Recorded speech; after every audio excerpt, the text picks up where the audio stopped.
Tuesday, December 10th. This is a meeting of the Harbor Committee, and it's called to order. This is a public meeting. Minutes are recorded. The meeting is broadcast on Zoom and recorded for YouTube replay. Please turn on your microphones. Public commenters, please step up to a microphone. And please direct your comments through the chair and keep your comments on point and concise. So, all active committee members except Richard are present right now. Susan sent me an email this morning and she will not attend today.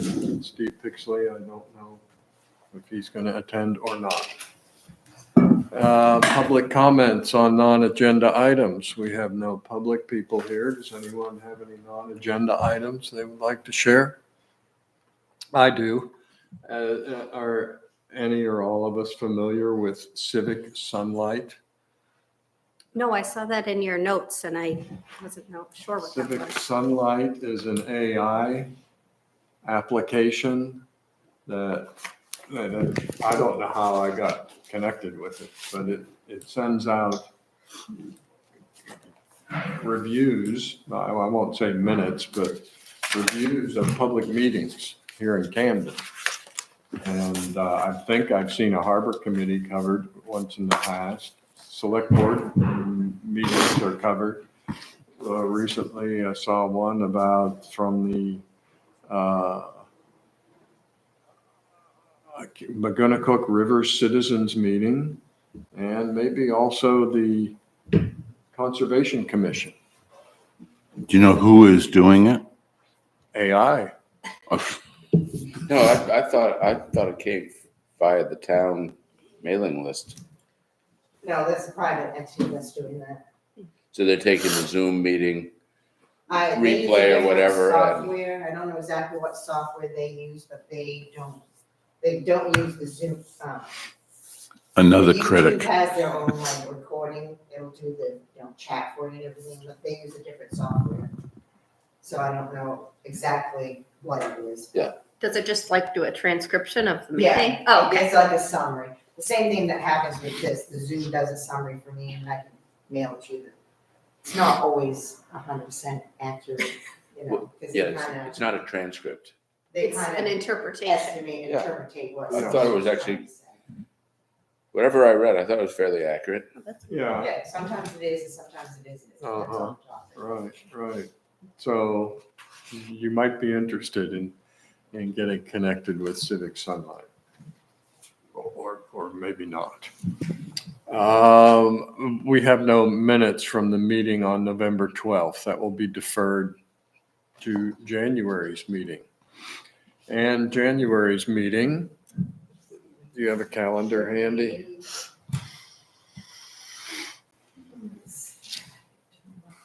Should be Sure. January 14th. Okay. Tuesday, January 14. Okay, Harbor Master report. Harbor Master is not present this morning. Steamboat ramp repairs. You may have seen the photos I sent twice of the slabs staged over at the I was turnaround. just over there because I wanted to check something out. That's where I wanted to, see if Steve was here. Uh-huh. If anyone can answer this for me, there's 29 slabs there. They're 5 feet wide by 14 feet, which I assume that means they're going to be too wide because that's about the width of the ramp, all right? But they have steel things coming out the front, which I'm sure is how they're going to hook to each other.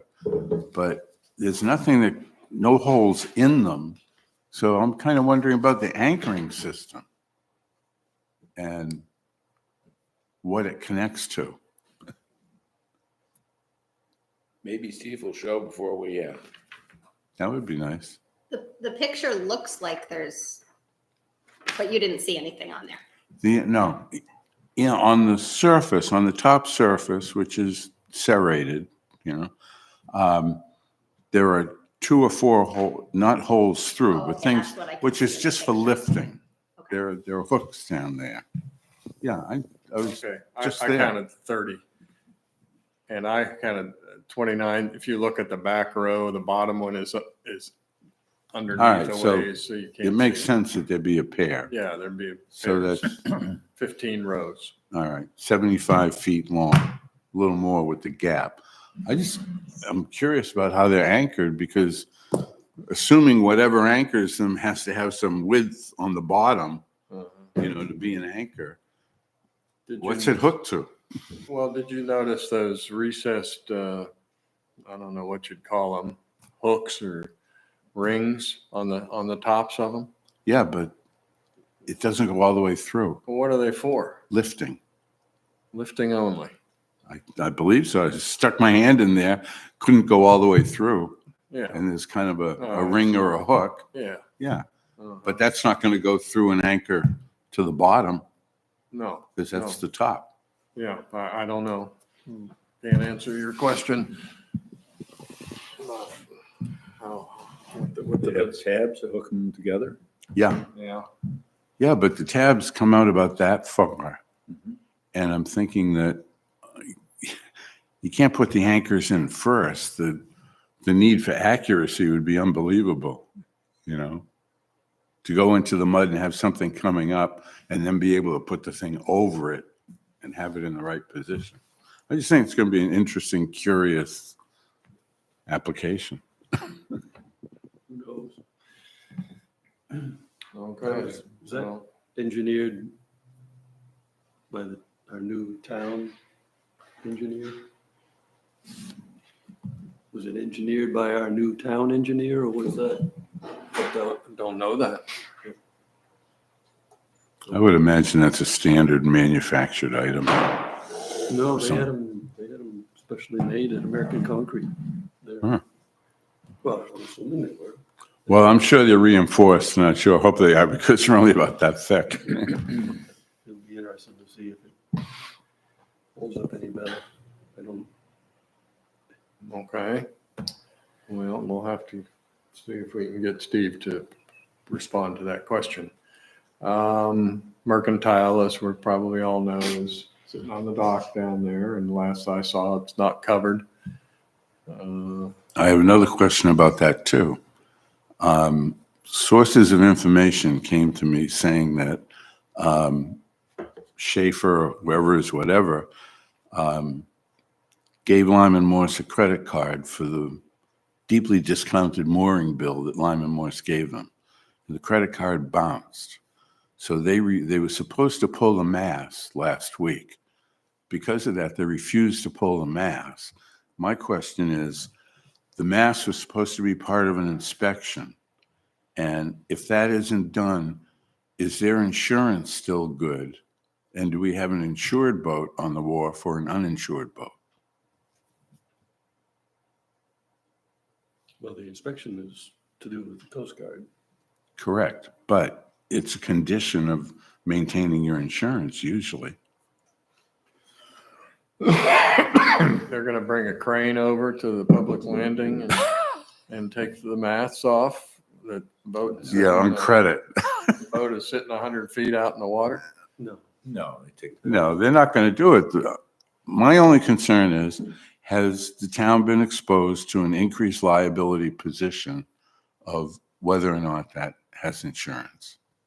There was an article in the Midcoast Villager on that. Did everybody see that one? That was No, kind of, I guess now there's the lawsuit Ray Right. has brought on the laws. Yeah. So it's just been continuing a little. It was a pretty thorough article. I saw it. I just, my concern is just about liability. Yes. I was just saying, And- if anybody hasn't read that, it's got some good. The not knowing the insurance policy that was written and they're not, a lost payee or whatever, could that be in a situation which would void its insurance? my memory is that pulling the mast related to getting Coast Guard certifications that would allow it to be mobile, not so much sitting at the float because it was going, we all knew it wasn't having the mast pulled before it went over there. And it was going to be insured before it went over there. So I suspect that there are two stages here and the mast really to the second stage. But wasn't there a date by which they had to be pulled? I don't remember that. Anyway, I think it's worth investigating. They can't renew their certificate of inspection without having the mast pulled and inspected. Right. It's an outstanding requirement, is what it is. Right, but it might not be the, as you said, the requirement to sit at the dock. That's for getting passengers back on Right. board. Good, We good made our question. recommendation to the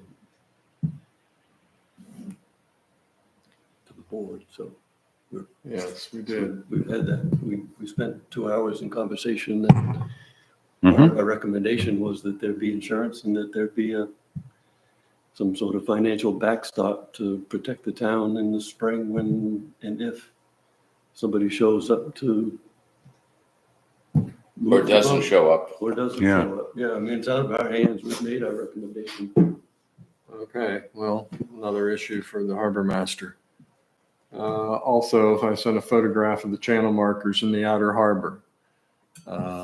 Ron and I went out to the yacht club and looked at the channel markers a few weeks ago. And the photograph that I sent, shortly thereafter, the channel markers apparently were pulled. So they weren't, they're not as visible now as it was at that time. And looking at the photograph, and the point of view for the photograph is right at the corner of the seawall at the yacht club. And it is fairly obvious in the photograph, especially if you enlarge it a little bit, that the markers do not conform with the specification in the ordinance. I looked, I saw it. Yeah, I think most of us were down Yeah. there, right? I saw it at a different time, yeah. Now, do we know how many moorings have to be moved if we correct the situation? An issue for the harbor master to respond to. Well, whatever the number is, we're returning to a prior Mm-hmm. situation. And so if there's moorings that need to be moved, that indicates that the moorings have been moved in order to create the channel where it is now. So. So I think the motion is to make a recommendation to the harbor master to straighten out the channel. Well, I would use it, interpret, straighten out, meaning, Well, it did it, comes did at it, an did it angle. just for purposes of anality, it should correspond on the ground to what it describes. So either the ground needs to change or the description needs to change.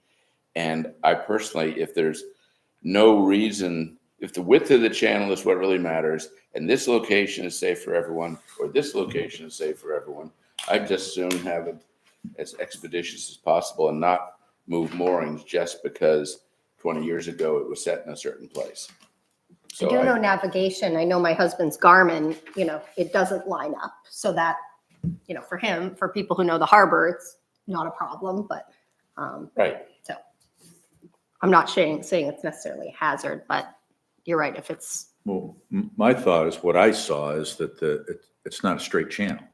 It's. Right, it dog legs at the And end. it dog legs over. It's And too close to Lyman Morse, and there are moorings in the way as you would take the bend to go out to sea. Well, it's actually yeah, much closer to the yacht club end has been moved to the southeast. So it's farther away from right. Lyman Morse Oh. than Yeah, that- on the innerboard, On the on the yacht club end. It's farther away from Lyman Morse than it would be if it were in its described position. Okay, But so if we're not going to bring it into compliance with the ordinance, then we have to have a extensive conversation about the reasoning for moving it in the first place. Reestablish a closer to new shore. description and have that submitted to a vote. We can't alter the channel simply because we feel like it. It's a ordinance was voted on by the town. So, Well, so Ronnie, you're not reiterating the fact that you had said prior that some big boats were having a problem with the way it's shaped now. Yeah, Correct. is this a yacht club? Has this been brought up by yacht club, the yacht club, because it's coming closer to that? Has that been the kind of what brought this? there is concern at the yacht club, yes. I mean, it's been a point of conversation. Have they ever Mostly- brought it Mostly to, because it's impinging, the way it's set up now is it's been moved over to the point where one of the green markers is right next to the KSAP okay, float. so it's against the ordinance, but that's the kind of the reasoning that it's been brought up. Well, the yacht club float, to the best of my knowledge, hasn't been moved. It's the channel that's been moved and it's encroaching on that space that they are. It's a situation where there's children out there every morning all summer, functioning off of that float. And they're under supervision, but they're, the reason they're there is because they lack experience. That's the whole idea. It's a seamanship course. It involves several different types of courses. So I think. So basically getting back to it, it's like the recommendation to the harbor master is to correct the location of the channel. Bring it into I compliance. think we should change who we're directing this to. I think we should report to the select board that we found very clearly that this season's location of the channel was out of compliance with the ordinance. And put the onus on them to do something, because we don't have any power over anyone. But if we report to them explicitly, you got an issue, then they figure out what to do about it, or they don't apparently care. But we can't order Steve Pixley to do anything.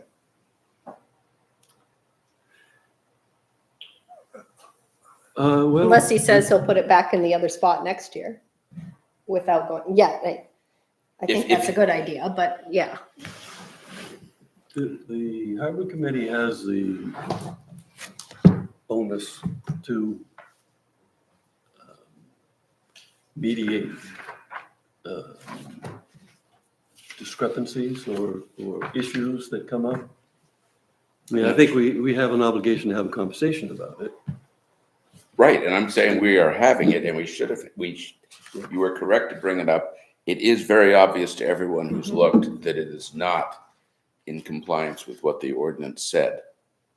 And that we should very specifically bring that to the select board's attention, not that there's some question about it or maybe or whatever, but that they should do something about it, because we are clearly dropping it on their doorstep as, I mean, like I said, you get there and you don't need a surveyor sextant or whatever to see. Would it be appropriate to have a conversation with the harbor master prior to Well, that was the intent of, sending something to the select board? that was your intent as the agenda was written. I mean, granted, the snowball is open and that's his second job, but I think his first job is harbor master. And he must have gotten a copy of this agenda, so he's aware of that there was going to be a conversation about it. I mean, I don't know how he's been notified. I mean, I've had a conversation with him about it already. So it's not that he's unaware of the issue. Okay, and is there a consensus that a memo to the select board would be the appropriate manner of dealing with that?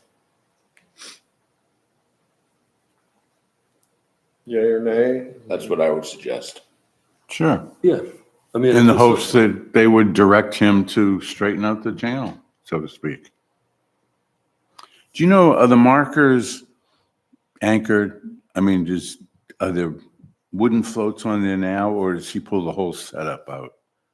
I don't know. I have seen the floats with anchors attached with the chains and the top gear.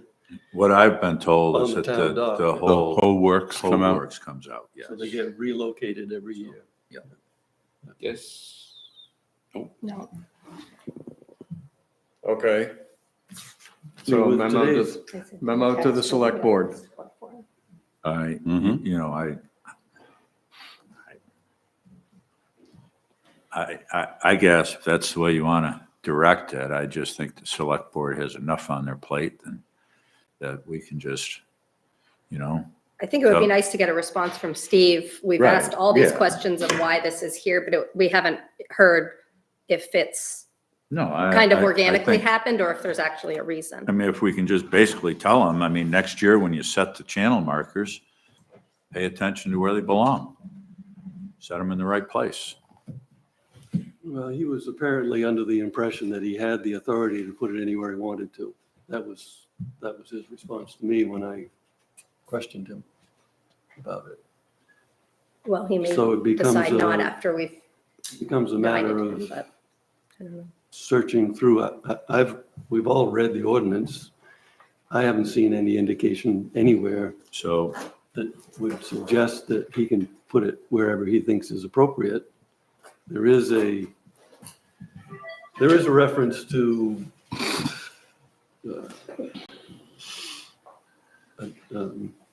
amendment or J. There's a photograph that's in the ordinance that with a whited out area that looks like it was done with a crayon. I mean, it's just not.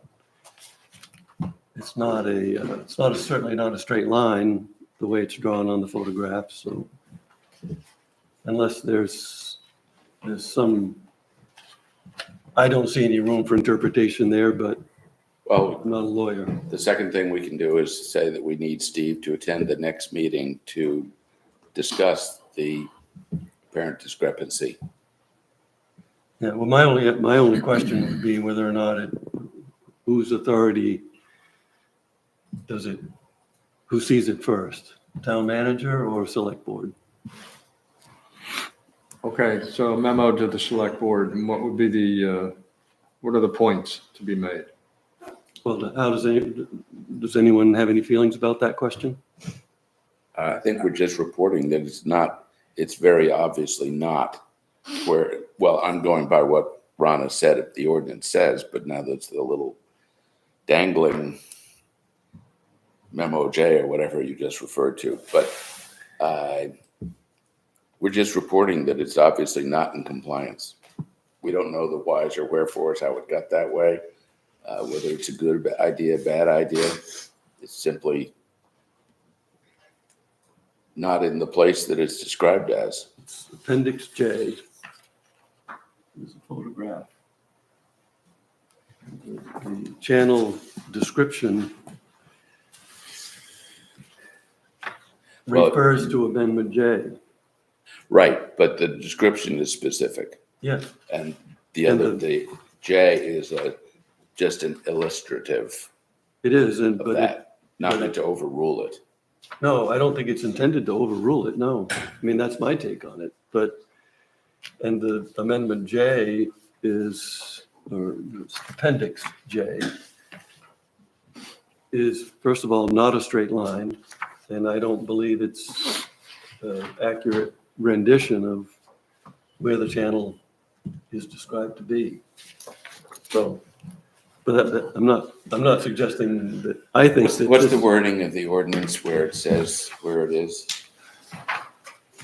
Camden Town Office.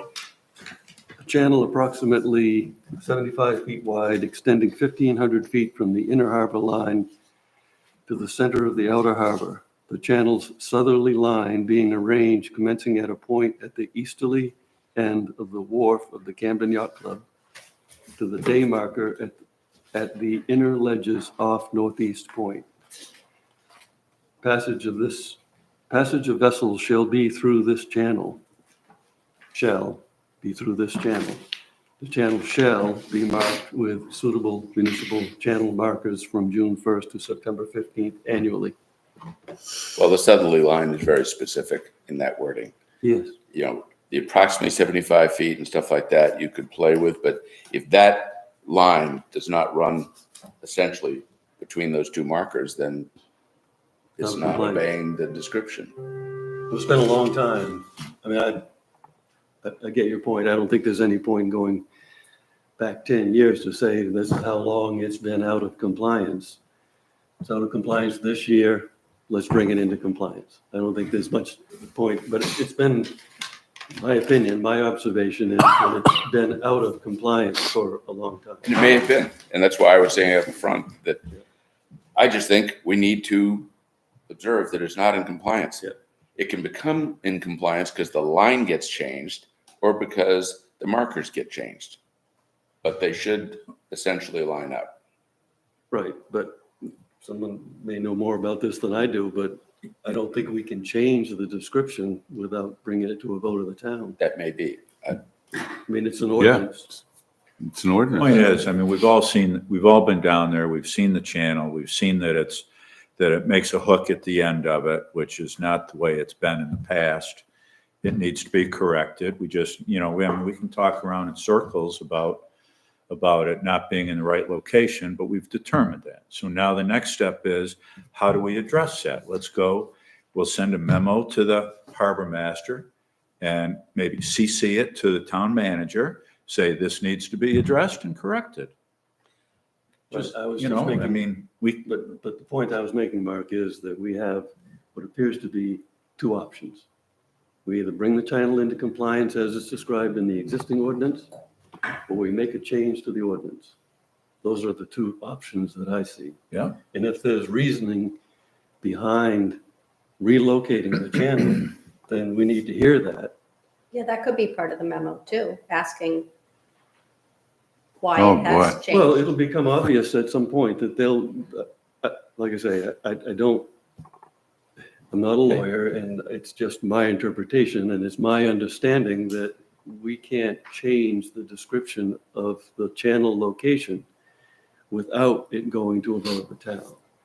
So that obviously has to come to the attention of the select board. They're the ones that would put it on an agenda. But I thought we wanted to change the channel markers, not the ordinance. Because you were, I don't- Correct. because you were saying it's Yeah. for the yacht club to get them, yeah, because it's gotten too close. but The only issue I see here There's is, reason- do we tell Steve to do it, or do we ask the selectmen to tell Steve? We don't to have do the it? authority to direct him to do stuff. Right. So that's why we have two choices. Ask Steve to come in January and address the discrepancy and what he does or doesn't want to do about it, or I send a memo to the select board and the town manager, here's what we have observed, and it's clear and obvious, and let them run with it. Or we do the first thing and CC the select board so they know we're in discussions on this question. But I think for us to just send a memo directing someone to do something that we don't have the authority to direct them to do just means it'll get put off to the side. see, I would argue that because we do act as a board of appeals for the the harbor master's decisions and actions. His But actions who's are, appealing? sounds like Ron is. Well, if you're all in agreement with me from in the perspective, then we're all involved in this. Okay. Yeah. I think it's appropriate that we communicate with the harbor master this issue. He knows about it, but I propose that we send him a memo outlining the issue, telling him that we believe it should be rectified, or that he should offer an explanation as to why it isn't the way it is, and ask if he is proposing that the ordinance be changed, and work with him directly. I second that motion. It's not a motion, it's a discussion item. So I think that's the way it should be handled. And as Mark said, the select board's got plenty of things. And if Steve doesn't agree with us, then it could be taken to the select board. Right, if we have our reasons why it should be moved, I would assume he would counter with why it's like that, and then we go from there. So we can draft a memo to Steve, send it to him, tell him that we'd like him to attend the next meeting, and in January, hear his explanation and see if we can have an agreement on what the course forward in 2025 is going to be. If you didn't move it, I'll move it. Well, That's it. Yeah. I personally think that there's been more than enough notification to the harbor master already. He's been informed. But being not- informed by you or another individual is not the same as us having had this meeting, this conversation where we as a group agree with that. No, but it's on this meeting's agenda. And I'm assuming that he must have received a copy of this agenda. So he was made aware that this would be a point of conversation. We intended today to ask him, get his feedback. I don't know that our agenda item would indicate that strongly. It's, Well, I think we got to get in contact with him somehow. I mean, Okay. I offered last week, so let's get it. We will, going. I will make a memo and send it to Steve. Tell him that we would like him to come to the meeting in January and talk to us about this. well, we can request his presence. We don't, like you say, we don't have the authority to tell him what to do. That's true. So Ask him to if we're attend going the to have meeting. this move forward at a reasonable pace, I mean, there's every likelihood that even if he were directly informed and requested to be here, he may still not show up. Okay, well then we'll do what we think is necessary if that's the case. I think I want to give him the opportunity to address the issue with us. Okay. I think that even though Steve theoretically has dual responsibilities in town, 2 hours a month, that he ought to be here. Yes. But you listed in the agenda for this meeting. Harbor Yeah, there's Masters no dispute about that, Ron. report We to got that. include. I will tell Steve what it is and when it's going to be. And we will proceed with that. Do you need a motion? I moved what you initially suggested about contacting him and getting him here to discuss the, at this point, fairly obvious discrepancy between the ordinance and the face of the earth. Do we have a second for that? Second. Mark, all in favor? All opposed? Abstain? I'm abstaining. Okay, so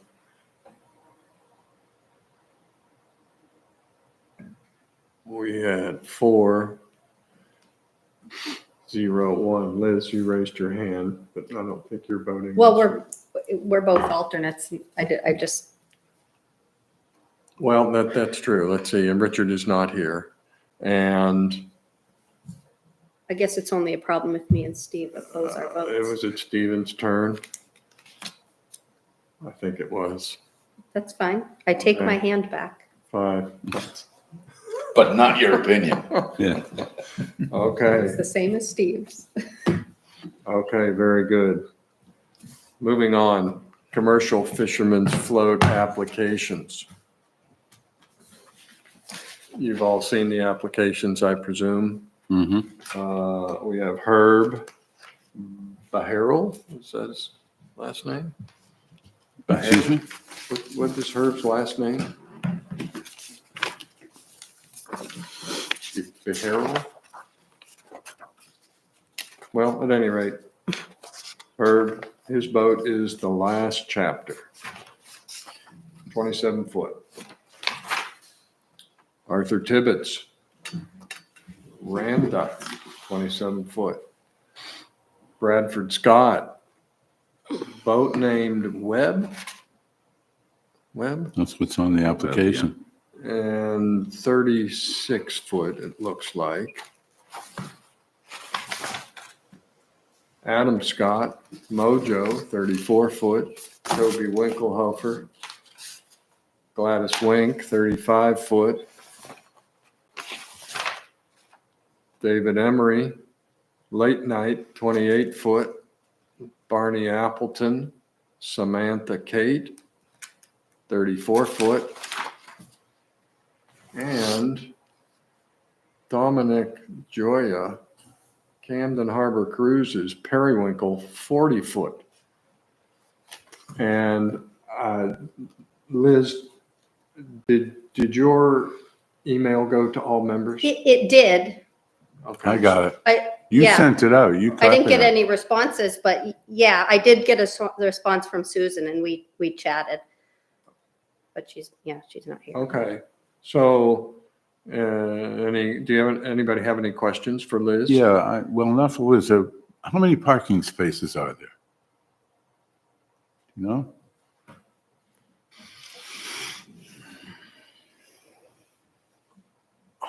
Not 8 of them. I know, I'm just If you curious. include the yellow stripe, no parking zone, I would, Mhm. there's a bunch of spaces there. There's roughly 5 or 6. Marked?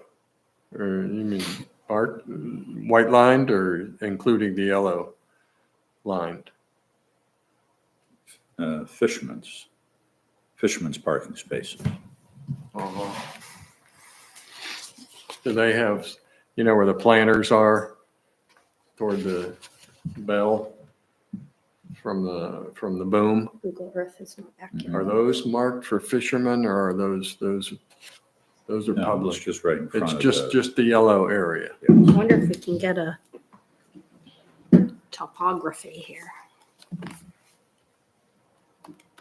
Well, I don't know how many spaces that comprises. It's less than we have permits.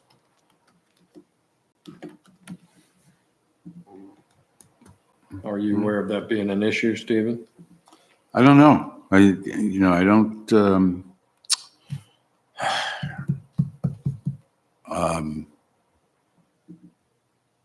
relatively few, if any, lobstermen seem to have their trucks there all day.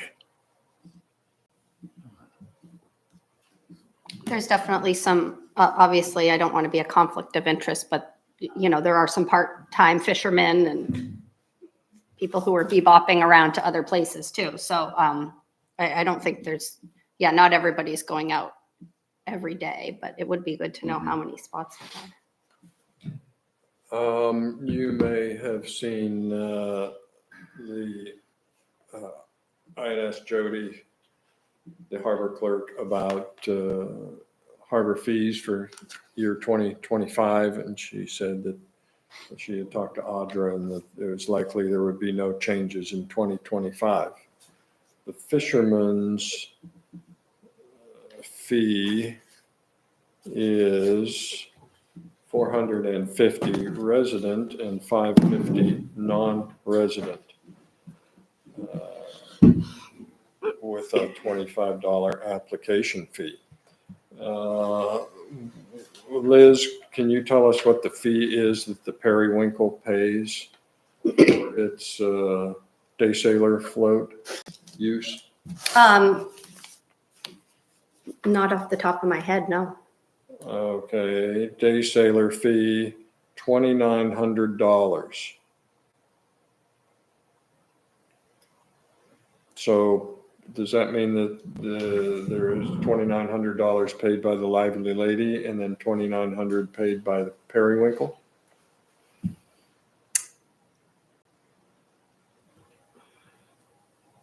For a day sit, Day sailor fees. right, because the second, that's a smaller fee to have a second boat advertised at our one dock. I would assume so. I mean, my husband does the The description here says Those. off-site fee, second boat, ticket sales. That's just only. for, yeah, so that's just so I That's can for sell and a Jacka. second boat, but I mean, a day sailor, yeah, I would be paying, if I'm using the day sailor, Two I would be paying two Yeah. fees.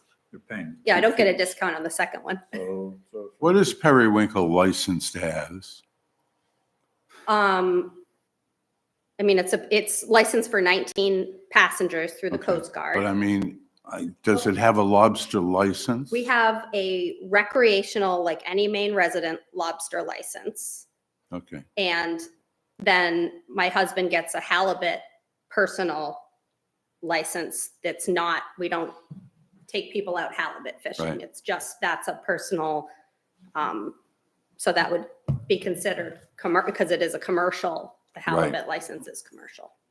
so basically, we're being asked to give a lobster permit to a boat that's not a lobster fisherman. it's a fisherman. Well, it's a fisherman, and I did in the email, just, we're not asking to actually run the boat, the fact that it's the largest boat application there. We don't want to park there. We don't want to take, the biggest reason is in the ordinance, it says we may not have gear down at the public landing. So when we're bringing extra traps, we're against our agreement when we have to bring traps and leave them down there. So it's more of a loading, unloading, having a bucket of bait in the back of the truck that's not sitting over by harbor dogs. There's, so as for congestion in the boat area, we're definitely not asking to do that.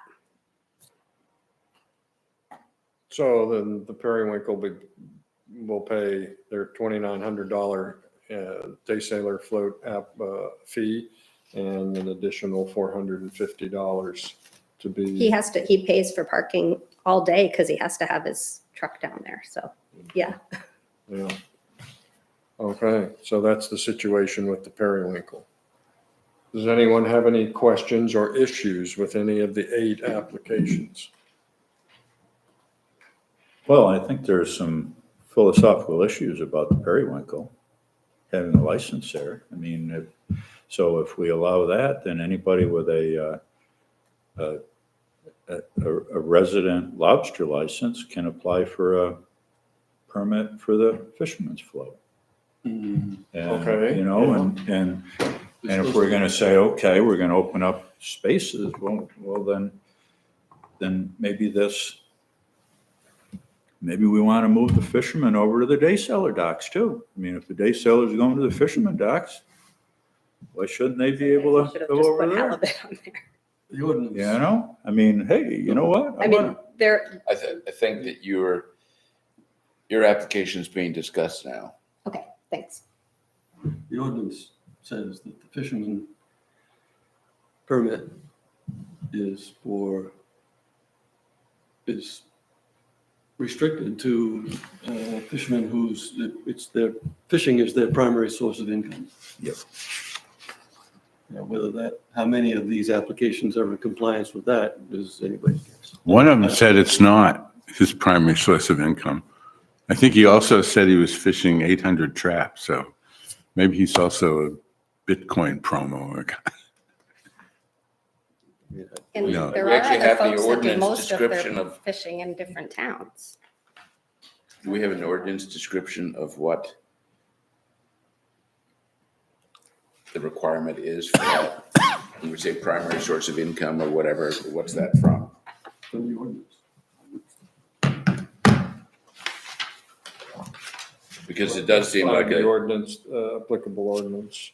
right, but the idea that, what you spend most of your week doing, fishing 800 traps, but you also are a trust fund baby, so you receive income that you don't work for.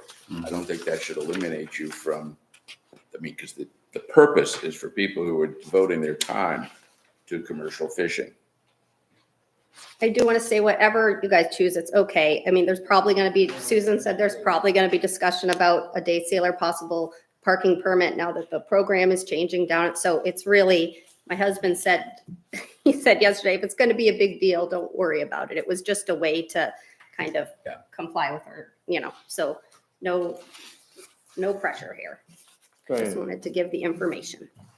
108-18, use of these floats shall be by permit issued by the select board to applicants holding a commercial fishing license under the following order of preference. Commercial full-time fishermen, commercial part-time fishermen. Is there a box number 3? The commercial fisherman float shall not be used for the boarding or discharge of passengers for hire. Well, I think that language includes the scenario I gave. Someone whose full-time activity is commercial fishing is in the first priority, even if they have other sources of income. Mhm. You know, I understand the benefit of, wanting a commercial fishing float.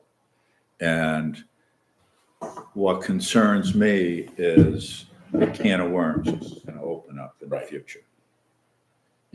And it's like, if we're going to put day sailors over on the fishermen's floats, like I said, why aren't we putting fishermen over on the day sailor floats? Why aren't we opening Mhm. fishermen floats to resident permits? Because of federal, Because federal. I think that's the reason. Yeah. Why we couldn't get the permit. And I think that's a key point. I mean, the whole reason for the commercial fishing Yeah. floats is because of the federal It is something to do with that. guidelines, yes. Why it's not there now. And so, let's face it, it's a day sailor. Well, I You know, think what And if the we're, definition you read answers the But- question. what I'm trying to say is, I mean, if you Muddy got the a round waters. peg and you're trying to squeeze it into a square hole, maybe it's just not appropriate. And the other thing is, I mean, if this is telling us that the operation of periwinkle is not really appropriate on the day sailor dock, then I mean, that might even open up a whole nother can of worms, maybe when it comes time for review of their application, it's like, well, you've already said that you don't quite fit in to the dock you're at, so maybe you ought to be looking for another space. Let's deal with the fishermen's. Yeah, Those are just, Mark, I'm not sure they don't fit in. They're still a tour boat. They just happen to pull pots while they're out there. Right. I think he was trying to navigate the Yeah. parking with the new program.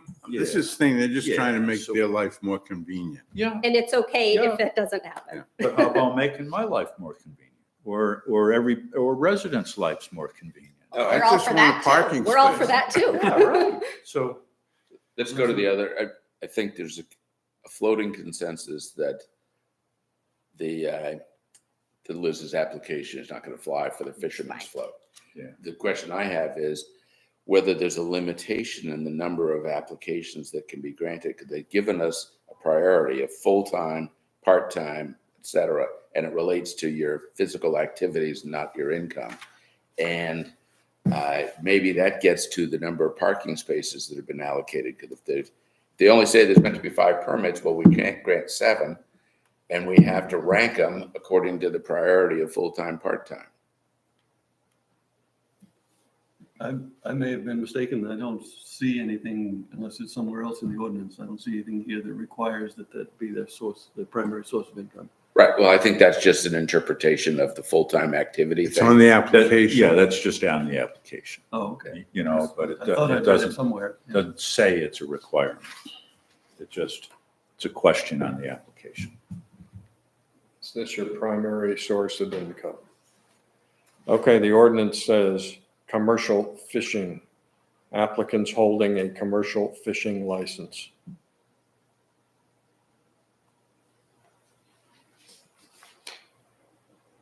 Do we have information on each of the applications that they actually have one?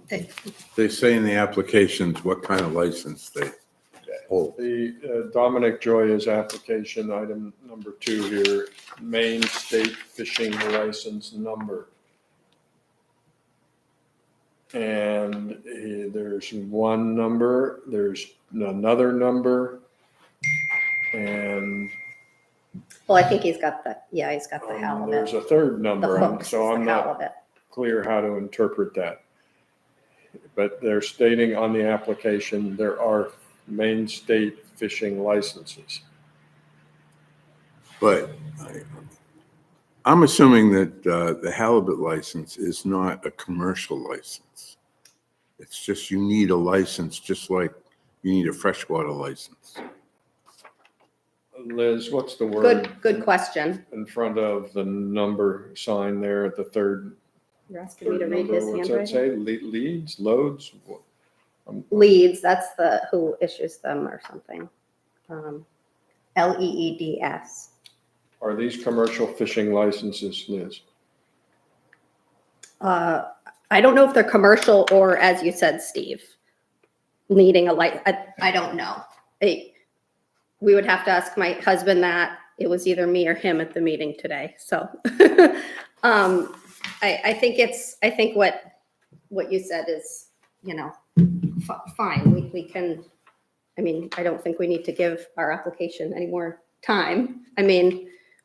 Yeah. I do want to say, Mark, I know it's a conflict of interest, but as personally, I want to make sure that, saying, I know you didn't say maybe we don't fit in at the day sailor license, but we've made this all work. Right. Instead of Right. bringing our 20 traps at a time, we Yeah. bring 2 at a time. Yeah. It's, so I just want to throw it out there. We're not just plowing our traps down at the day sailor dock. So I did just want to, we've been trying to be really mindful, keeping our bait in closed buckets that go right down to the dock. So Yeah. I just throwing that out there. And Okay. I agree. Okay, I just wanted, Yeah, you do a great job. I totally, Yeah. but I think the discussion is valid and I think that's, but yes, you're right. It might just be a license though, like you have to get this to go. Mhm. Whether he could sell that halibut or not, I don't know.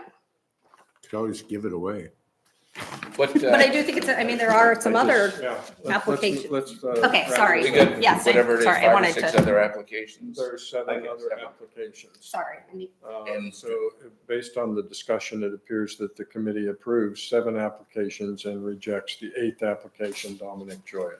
And do we have, question I had, because you were talking about parking spaces, is there anywhere a limit on the number of applications that we granted? Because when it talks about in the following priority, it implies that there might be a finite number that can be given and some people are gonna lose.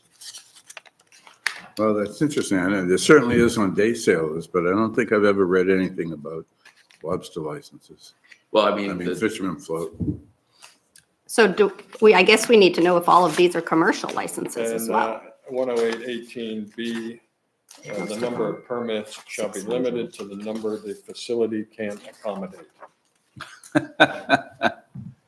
this gets us to Steve's authority in that, do you really need to have the exact number of parking spaces for people, or do you take into account that not everyone comes at once? And sometimes there may be a busy period and you're gonna have to just unload your stuff and take Right. your truck somewhere. What's the number of licenses in 2024?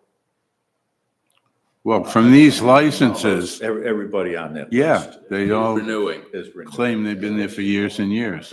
And I suspect that if Steve was here, he'd say they all worked together and they all worked it out. Okay, And good. this Yeah. might be. this is So the town parking truck. isn't an No, issue. he broke a No, rib. it's He not. sent me a text back. He's home with a broken rib, not. Steve. The parking is not an It's issue. not an issue. And the thing is, in reality, the fishermen are dwindling in numbers. Yeah. So, And you know, ability to be full-time. right. Yeah. Okay, Then so, I guess I'd move to approve this 7 of the 8 with Liz's not being part of the approval. Second. all in favor? Opposed? None? Okay, very good. Thank you for your straightforward. I think it's a great discussion. It's fine. I'm happy to answer questions.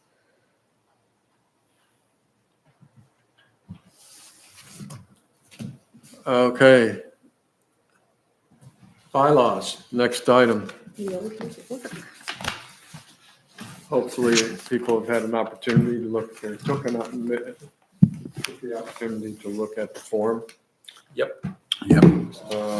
Bylaws of the Harbor Committee. I'd like to just go through it quickly and fill in the blanks. Section 1, committee name, Camden Town of Camden Harbor Committee. Purpose, the purpose of the committee is to. Talk. I'm kidding. Yeah, that's right. And we can refer to 108-6. And there's a description in the ordinance. Right. If you want it, I've written some stuff. Pardon me? I have written, You have? Yeah. Good, good. Share that with us. okay, on the purpose section, because part of this is, that's a form for all committees, and for us, it's pretty amorphous because that section already directs what our purpose is and what we're supposed to do. So I said, the purpose of the Harbor Committee is to responsibly and ethically fulfill its mandate as stipulated in the Harbor and Waterways Ordinance 108-6. Sounds good. Okay. And for mission, its mission is to execute its duties and responsibilities in a manner that is fair and balanced for all harbor stakeholders and reflects the community's standards. Sure. Oh, no, that sounds good. Those are nice words. Uh-huh. Okay. Does anyone have anything to add? to I'm that? leaving room. I put in community standards because, if projects in the future come up that slip in under because they don't affect eelgrass, but the community is really upset about, this kind of maybe opens a door for us to talk about that. Here you go, Elliot. Okay, very good. Thank you, Stephen, for doing that. I'd like to read that second mission again. Its mission is to execute. Is that right? I have to look at it again, probably. Its duties and responsibilities in a manner that is fair and balanced for all harbor stakeholders and reflects the community's standards. Uh-huh. Okay, that sounds good. Janice, I have a question for you. This is not a fill-in form on the website. This is included in the Yeah. committee handbook.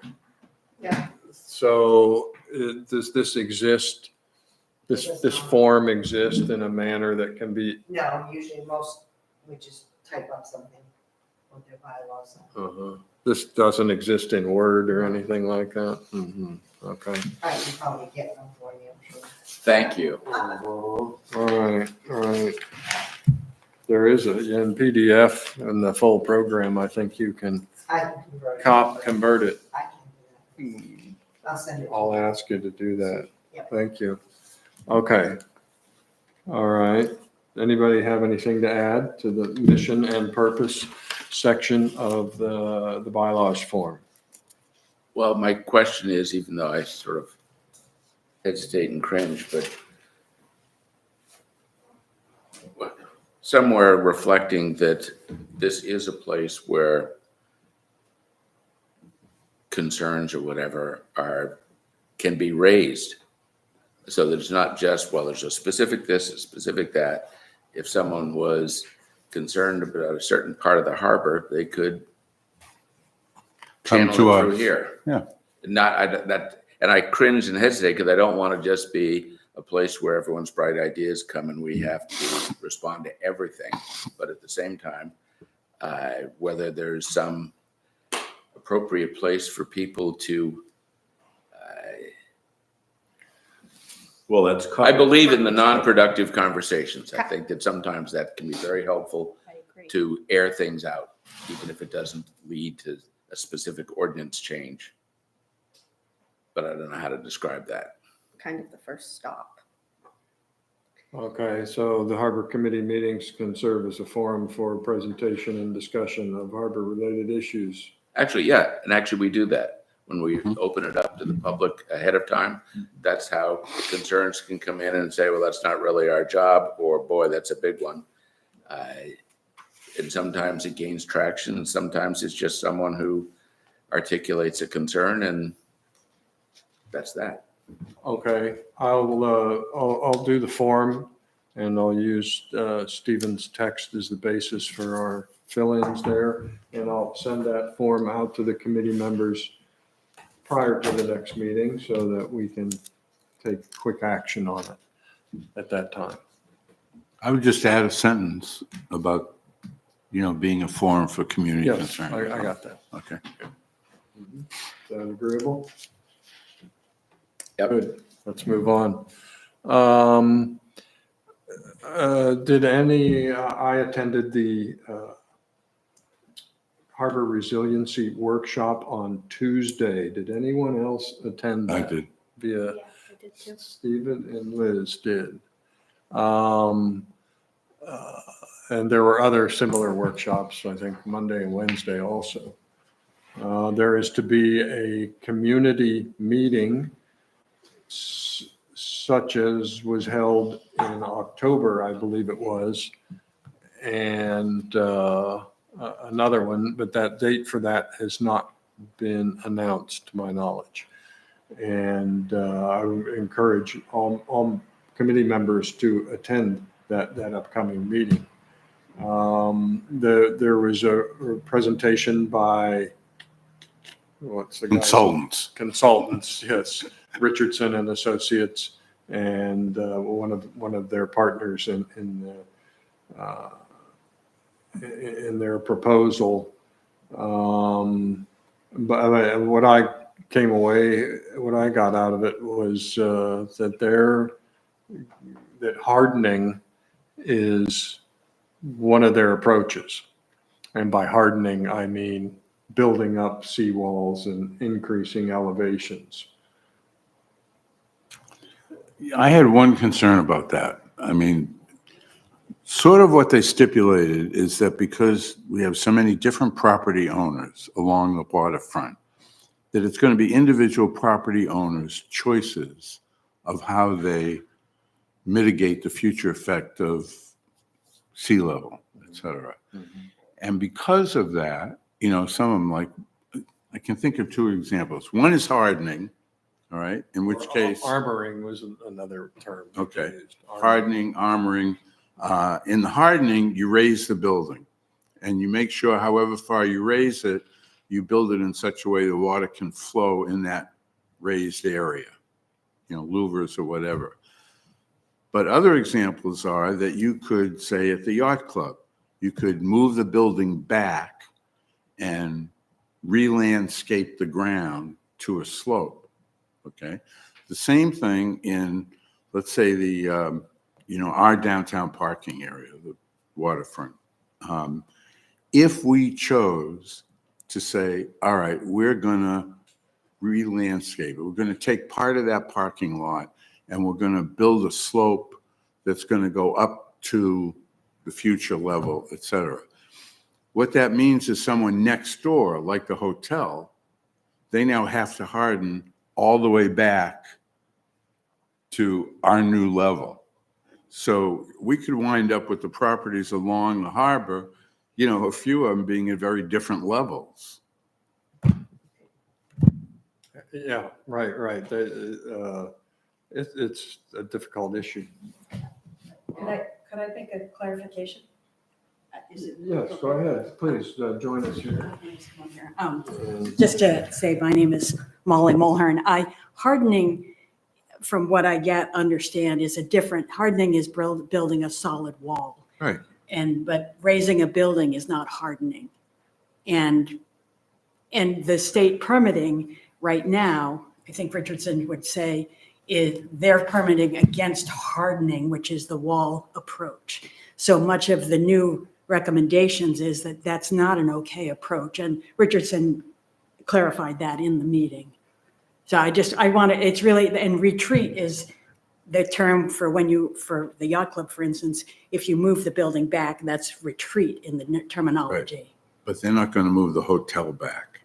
And I think, my interpretation of the discussion was that those buildings, the commercial buildings that are there and can't be moved back to wipe out Bayview Street, will build a wall and raise their buildings. I think the building of the wall is questionable, and I think they can be raised, but I just want to clarify the terminology.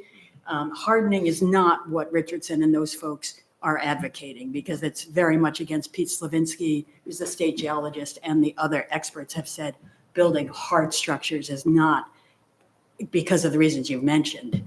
And so that water flow underneath a building that is raised is what is, and Jeremy clarified that in the meeting. I just want to be careful about the words that are used. So part of the presentation showed projected flood zones, flooding elevations, and it's significant. Bayview Street, especially Harbor Park. If sea level rise increases and meets those projections, there'll be a big problem here in Camden. And another complication is that those commercial buildings that will want to raise their buildings, that we have height restrictions and how to deal with that. And we have, things in the comprehensive plan, et cetera, about view corridors, et cetera. It's a very complex issue. Right. So committee members are encouraged to participate in that next meeting. Has there been a date? Are you aware? I believe it's to be the end of January. The end of January. Okay, very good. Any other comments or questions or issues to share about resiliency?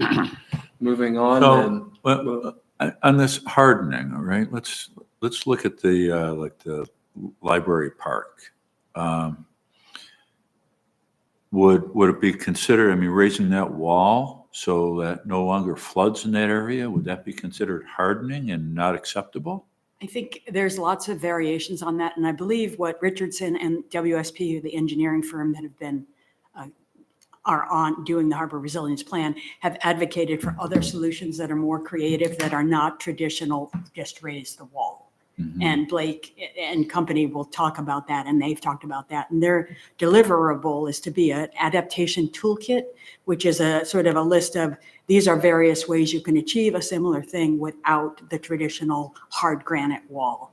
And so what their deliverable will be lots of options for the library to think about. And they've been very open to the ideas that are being suggested by this team.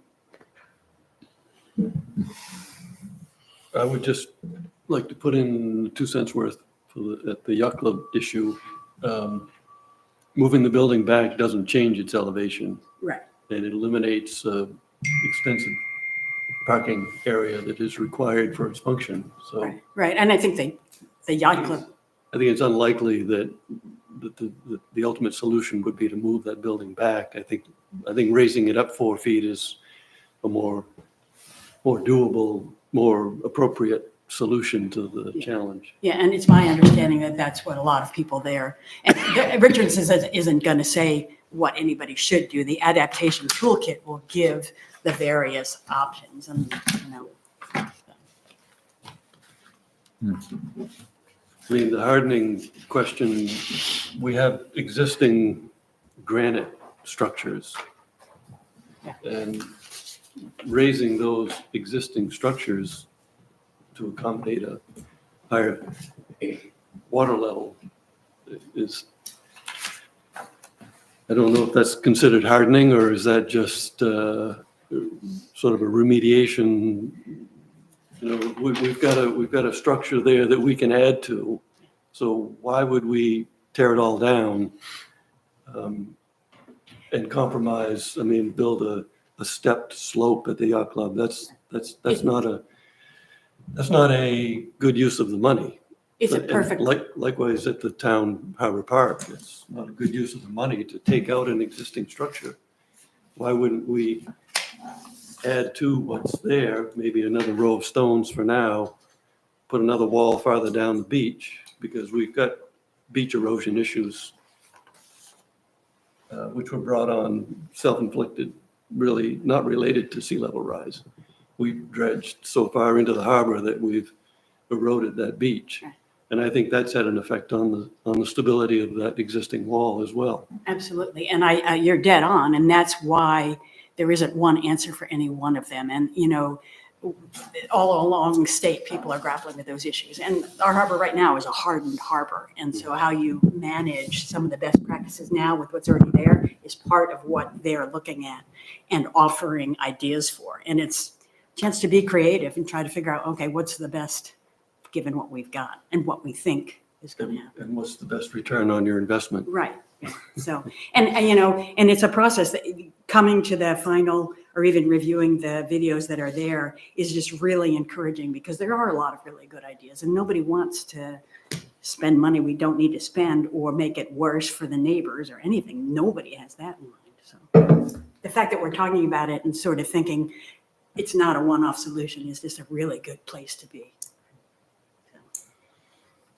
Okay, So when they're looking at all of this, I mean, I'm sure this is probably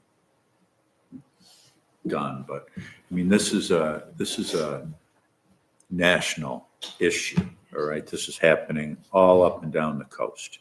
So we're not, I'm hoping we're not looking at it as just, you know, we're in a bubble in Maine. They're looking at what's going on in the Chesapeake and how they're resolving it in Florida. And I think So on. if you look at the presentations, you'll see that the background of the team that's there is unique. They're from different parts of the country, and that's really exciting because I think the answers that they're going to come up with, if we can find the answer, is going to make Camden Harbor kind of a landmark in terms of, oh, that's creative, and they figured out some ways to deal with things Yeah. because around the country there are some good solutions coming. And just to address that, Jeremy spoke about this in the meeting with the town staff, the whole height restriction, they're aware, the planning board is aware of, there needs to be work done about rethinking the planning, the current zoning for height and so on. And so there's a lot of work to do. Whose ox are you gonna gore? Yeah. okay. Moving on. Next item on the agenda is issues presented in Camden Can's Substack biweekly newsletter back in September. And I sent a copy of that newsletter out to all the members. Is everyone here familiar with the Camden Can group? Vaguely. Vaguely. Molly, perhaps you could give a brief overview of that and then follow up with telling us about the issues presented in the newsletter. I'd be glad to. My name's Molly Mulhern. I've lived in town 35 plus years. And before that, had the pleasure of working on some of the schooners in my youth, including the Mary Day. I presented to you all in January of a year ago. I don't know if some of the members were here. I think, and I don't know your names, but I think you were here. So I presented a year ago to this committee about the existence of the group. And we are a grassroots climate and other issue group that started in the wake of realizing that the Energy Committee got disbanded and many of the issues that the Energy Committee was bringing up for the town had been neglected. And I was trained as a climate ambassador down in Mount Desert Island. We are aligning our work with the state's climate action plan, which has just been revised in the last month or two, so you can get a copy of that online. We are just hoping that the town can talk about the many issues that are related to climate and climate justice. And what the newsletter comes out twice a week. There's a steering committee.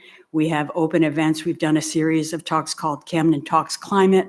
We had one where Jeremy and Dave St. Laurent presented what Camden's climate action was, and that was about a year ago in this room.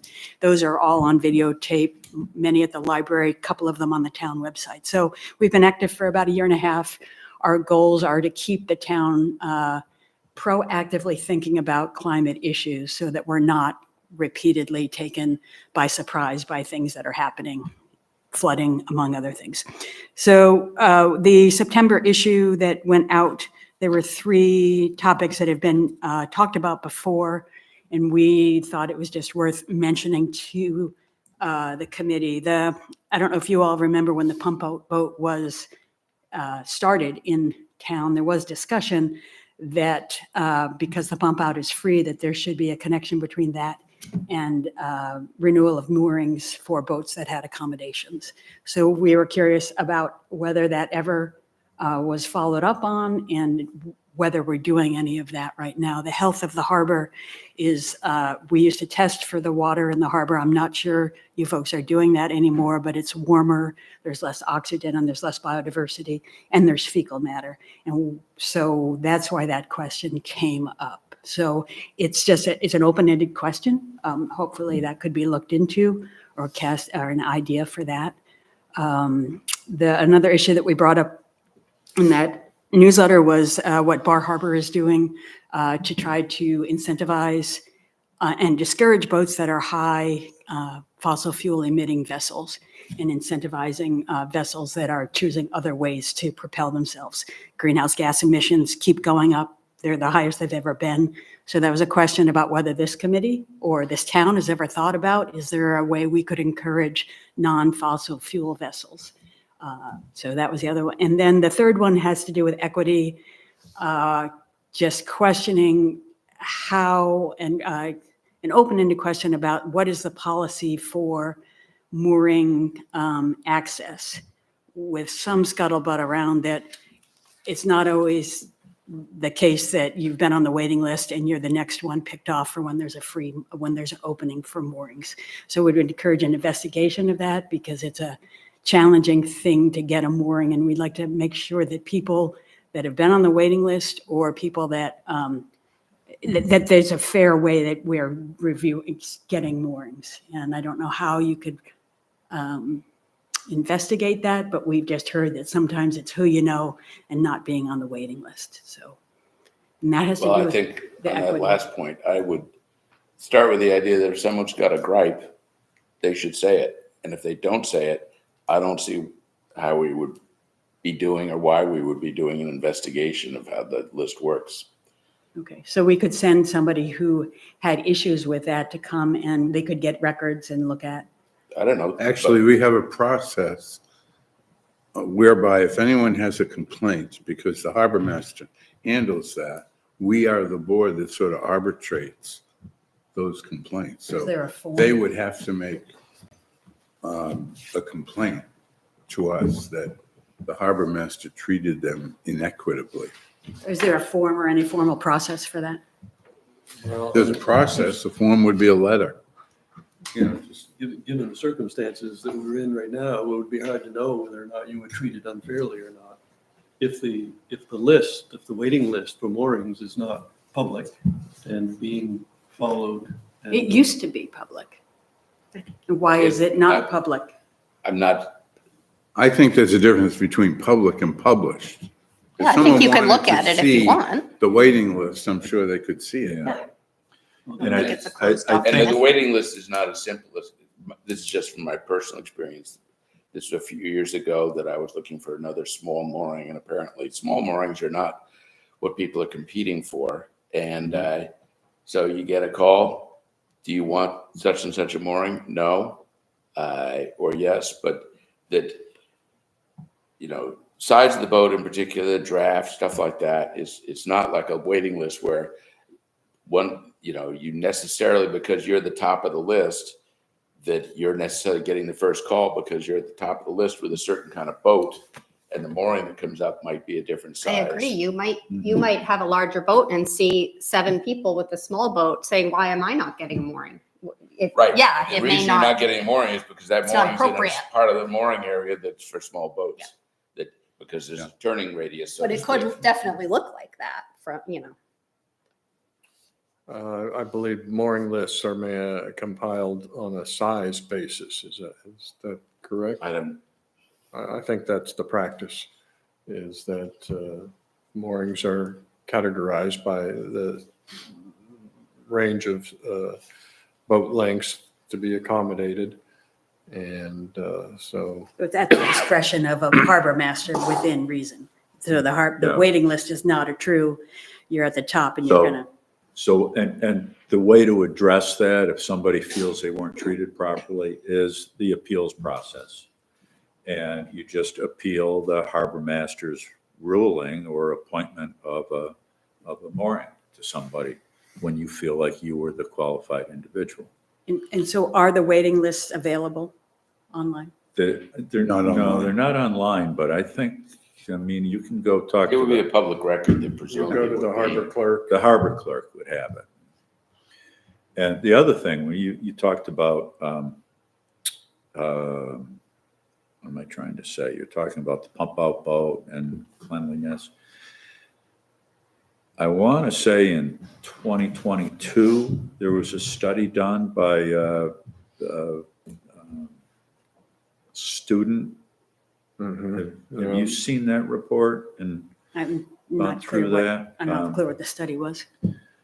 Harbor water quality. Yeah, it was a study on the water quality, and they did the testing, and she came up with recommendations, and I just happened to run across it a little while ago, but I can't remember who it was, but you might want to check with. Yeah, so there is no connection between mooring renewal and pump out boat usage? No. So we don't monitor? That has been brought up. Yes, we talked about that back at that time. That's pretty difficult. Yeah. It's not the only place that people pump out. I mean, you might be Right. going to Bar Harbor or whatever and pump out there. And then there's some of us that don't pump out at all Right, because we composting have toilets. composting Right, toilets. right, absolutely. Because you have what? Composting toilets. There was when the pump out boat started, there was a recommendation that there'd be dye tests for boats. And I just The wanted. Coast Guard does that. Right. Yeah. But, the truth is, you see the boat coming, you go to the valve, you go like that, and the dye test is ineffective. Well, I mean, yeah, you're supposed to have a lock on the valve. Right. So. You may want to stop talking now. Yeah. And we don't have any, if somebody is pumping into the harbor, we don't have any, what would happen? I'm rowing along and, Well, that's against the federal law. right. So how would somebody follow up that? I guess, again, make a complaint to the Coast Guard. Or- So our I harbor think it would be master- hard to our- monitor who's, Well, Yeah. you've rowed by boats where you've seen them come out. yeah, I but mean, as that's I'm not- saying, we don't use our toilet on our small sailboat. It'd be hard to kind of Right, manage yeah. I mean, my dad makes us go to the bathroom on land before we go out to the boat. Yeah. It's tricky. As far as water quality in the harbor, is that not a constant part of this committee? No. Correct. And who's that fall to in the town? They do test late, Waste- they wastewater. test late beach They used in the to. summer for, for swimming quality. Is that not an issue that concerns the harbor committee, Nope. water I quality? mean, I would say it concerns, but if you look at whatever it is, 108-6, it's not stipulated as one of our responsibilities. Okay. I mean, personally, yes, I have young kids who go swimming, so I mean, it would be worthwhile to look up that report. And, I mean, I Janice, just emailed it to you. oh, you did? It was Abby Blakely. Right, yes, Water yes. pollution in. So you've got that report. Yeah, And it's so- on the town website, Okay, and I just emailed it tomorrow. thank you, Janice. Did the Atlantic Ave project completely replace the pipe that What was her name? was Abby Blakely. theoretically leaking under the harbor? Is that a done issue? Good question. No idea. I think they abandoned That pipe? the pipe that went under the harbor. Yeah, Okay. that was, I think that was a pressurized. Yeah, I know they've done a lot From that side the of harbor and work. pumping it Yeah. over on to that. the, Right, to Feeding the pumping to the station. pumping station. Yeah. Molly, you present a good issue or question about who tests water quality in Camden Harbor.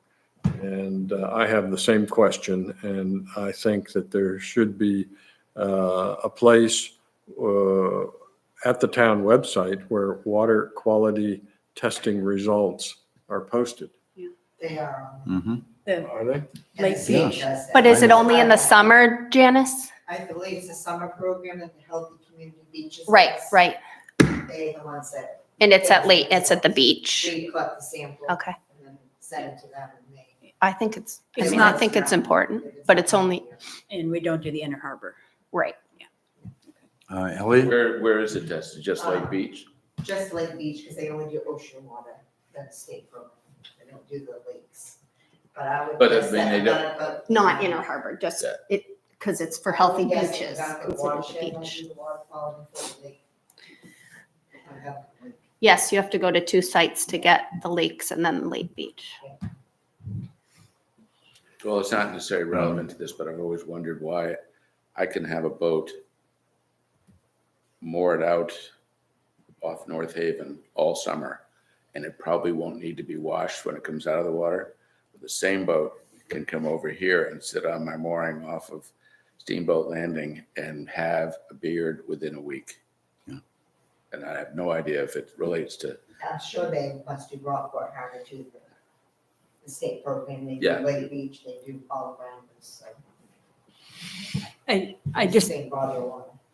I want to thank Janice for the report. I mean, there are several recommendations in this report from 2 years ago that it doesn't seem to me anybody in town is following up on. It has to do with boater education and has to do, require boaters to complete an annual survey before obtaining their vessel's mooring or slip permit. I mean, these things are in here. It was 2 years ago.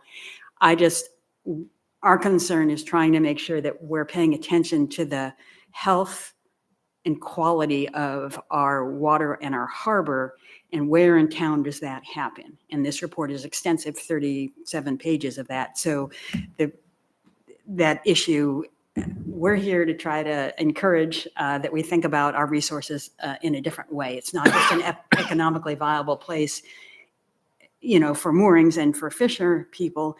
It's only going to stay vital if we care about the health of it. And I don't know in town where that responsibility lies for the quality of our ocean harbor water. And so we would welcome any ideas from any of you as to where we can, in our town, have that happen. And what anything help we can give with that.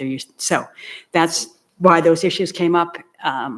One concept that would come to mind is rather than, when you issue moorings or renewals to check out pump outs, is to put in the ordinance and have in the ordinance, anybody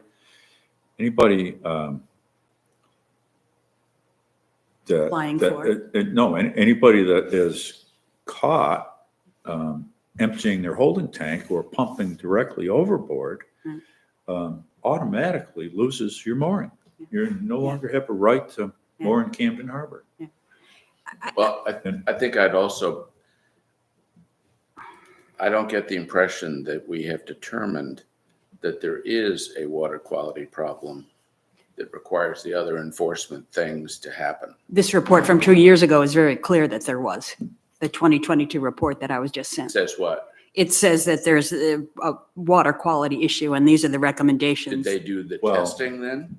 Yes, and I've just quickly I mean, looked at it. Study that report, and because a lot of it was, I think, determined to be land-based. Right, but the health of the water is Yeah. the issue that I'm bringing up here Right. in any ways that you folks have control over that, and you can't control the land base, but there are other places. So, Right. I mean, if you don't have this report, thank you. And I'm not sure of your name? Mark Mark. Siegenthaler. Thank you, Mark. So I don't want, I know you folks are busy, but this is something that, it's part of what our concern is in terms of the waters are warming. They're not getting any healthier because of the warming of the world. My recollection was when we did review that report in the Harbor Committee, and my recollection was that it was determined that most of it was land-based and there wasn't a major issue from boats and moorings. So that would fall under the, Wastewater. the the code enforcement. There was some issue with wastewater, Right, the plant and the pipe. there is an ongoing issue. So the recommendations that were in here, if I went back, I could find out what your answers to the recommendations that are clear to the harbor in Yeah, I here. don't know. I think it was more of a discussion with Okay, the harbor okay. committee. Yeah. Well, we would welcome, Elliot, I'd also like to clarify that Camden Can's issue about equitable and fair turnover of Camden moorings is confined to wait list procedures and not advocating taking moorings away from people. in terms of, no, we didn't want to link, we weren't not talking about linking, you Yeah, know, no, I just that, brought no. that up. Yeah. But I mean, it's,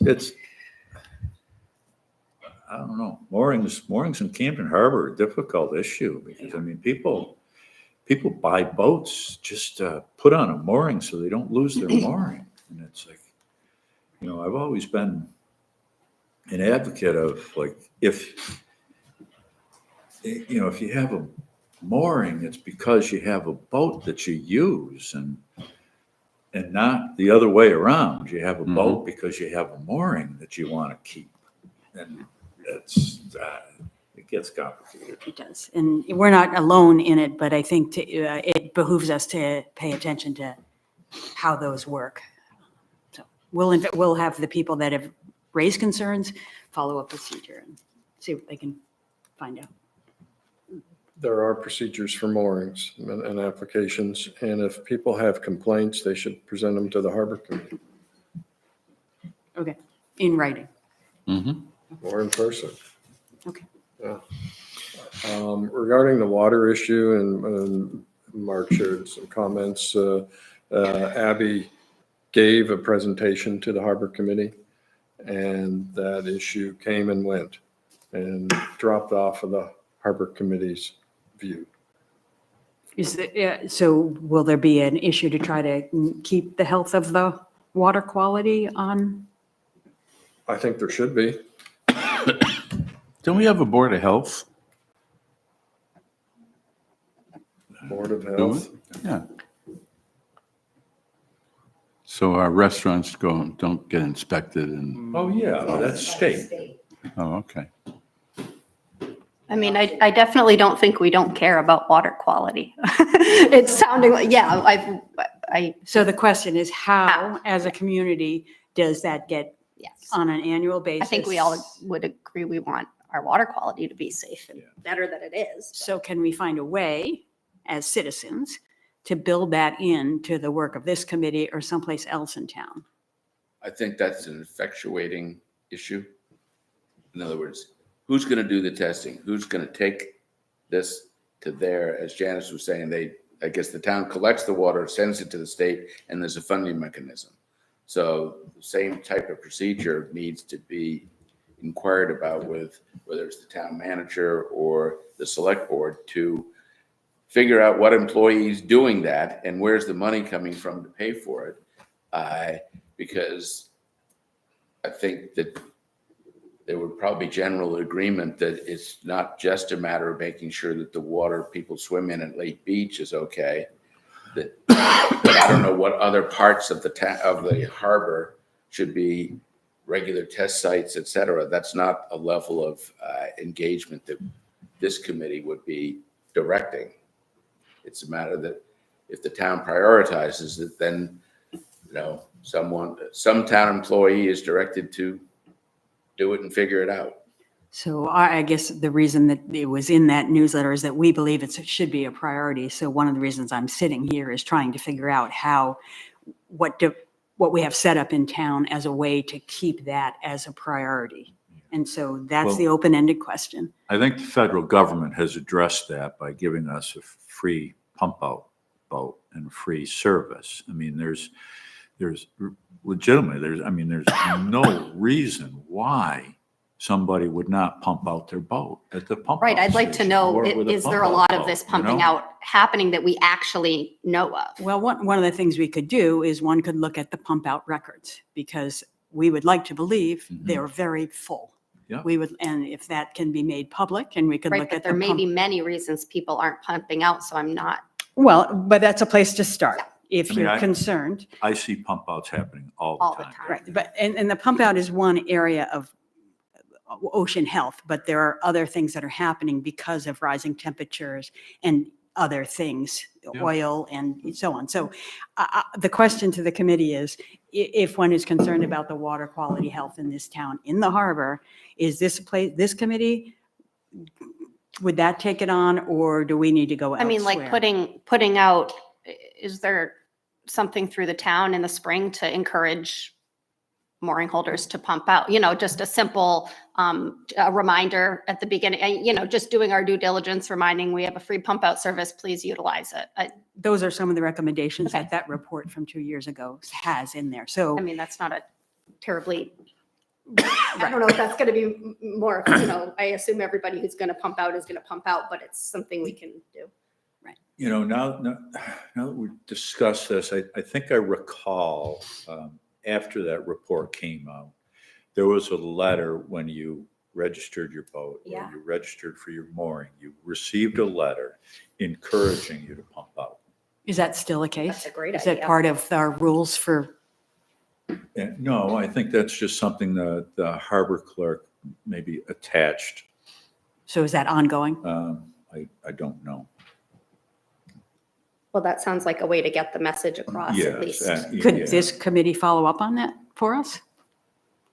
I would suggest that you follow up with the town employees who would be doing that. I mean, honestly, The we are harbor a clerk- volunteer committee that comes here with an agenda to discuss things, make recommendations. We are not effectuators of particular actions by the town employees. Okay. I don't agree with that, Bob. We can Yeah, advocate. I think the harbor committee can be effectuators on a number of fronts, water quality being one of them. And yes, I believe that strongly. We should be effectuators. And yes, Molly, I'll find out if that letter is still being done. That'd be That will be appreciated. done. I mean, it's not complicated. All we have to do. No, is I think go- we could go get the talk to harbor clerk to and, Put you it, know, give them a handout. Yeah, right. That would be great to know. Or look into the handout that Yeah. was In And- in the in past. terms of overall water quality, sort of need to keep this in proportion. It may turn out that people in violation pumping their boats into the harbor is not the biggest problem. The biggest problem is raw sewage flowing out of sewer covers Right. when we have a heavy rain event, Right, which is happening at the yacht club. which It's we, the low end of the right, whole system, and it's an ongoing problem. Right, And and- it's not been solved. We have, and it's been an issue with the select board for years. Right. I and I, I and, infiltration and inundation. there's apparently some crossovers between these two separate infrastructure systems. Systems. One is stormwater, the other is sewerage. Right, and that, Somehow or other, they've gotten connected. right, and They there's a shouldn't be. 20 million bond that they're using to try to, Trying to and- rectify Yeah. that And that- problem, but I think in large part, the issue at Lake Beach is probably because we have untreated sewerage. oh, I as a agree. result of a failure on the part of the Right. town's infrastructure. Absolutely, but and again, I mean, it's connected because the higher intensity rainstorms have to do with the burning of the greenhouse gas emissions, which brings us to the third point about any incentivizing about non-fossil fuel driven vessels. And I know that's a big topic. Other towns are grappling with it and making suggestions to their harbor businesses about that. So we throw that out as something to talk about and think about. Well, you mentioned Bar Harbor. Could you describe what actions Bar Harbor has taken? Well, over the years, it's gone back and forth, but the issue of large cruise ships and both the large cruise ships coming in and dropping off their passengers with vessels that are either outboard or diesel driven. There's lots of different ways that if people cared about reducing greenhouse gas emissions, all of us could try to encourage different kinds of vessels coming here, encouraging them and so on and so forth. And I can't tell you what Bar Harbor has done effectively because it goes back and forth, but it is a topic that if we care about reducing greenhouse gas emissions, it should be on our, The Windjammers are a good example of that. they're great. That's exactly what we're doing. If we continue to hopefully encourage Windjammers to use Camden Harbor and make it easy for Windjammers to use Camden Harbor rather than, that's an ebb and flow too, where in certain periods of time, there's been almost no interest in facilitating the schooners being here. Right. Until it became an issue with regard to where they're going to sail from. Then it became a point of conversation about, well, gee, we really need to try to keep them here. But it always ends up having to go to a crisis prior to Right. coming to that conclusion. Right. And the recent conversations about the mercantile indicate that there is a groundswell of interest in having the Right. schooners remain part of Camden's harbor. Right. And I would encourage, in terms of just forward thinking, again, think of Camden Harbor as both with what happens with when we have to rebuild for sea level rise, if we can be creative, marketing and selling ourselves as the place that's a home for sail-driven vessels. Encourage the ones that don't even have any engines. I mean, there's a lot of creative ways that we can influence or try to influence who comes to our harbor. And that's the whole point in terms of you're going to go for the large power boats because we can get a lot of money per foot and so on and so forth, or we're going to try to be more creative with who we encourage to come. So we get to choose. What kind of a situation are you stepping into if you try to restrict large motor yachts from using our facilities and give preference to small, more efficient motor yachts? Well, it's a carrot, it's a carrot approach. I don't think you have to penalize the big ones, but you could find ways to incentivize the ones that aren't burning carbon.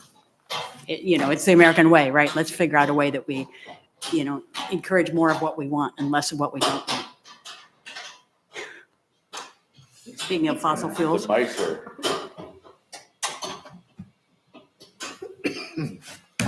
Short of, well, all of us wearing a label on our lapel, which is a proof of our carbon footprint.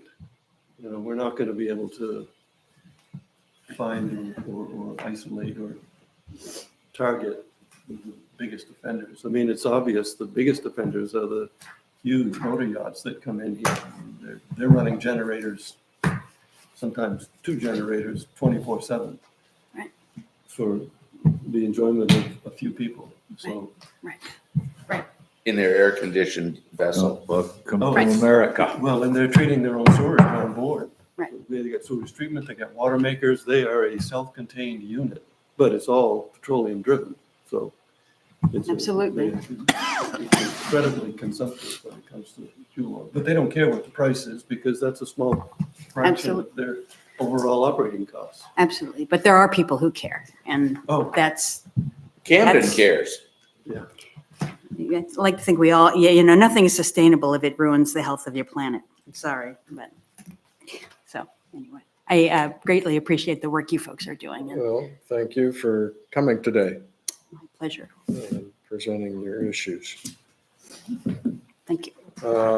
Next item on the agenda, Curtis Island Foundation. Stephen, can you share something? Yes, I've been in touch with Michael Scaling, and, he's very positive and agrees to the idea that he would contact me whenever they are discussing access on the island.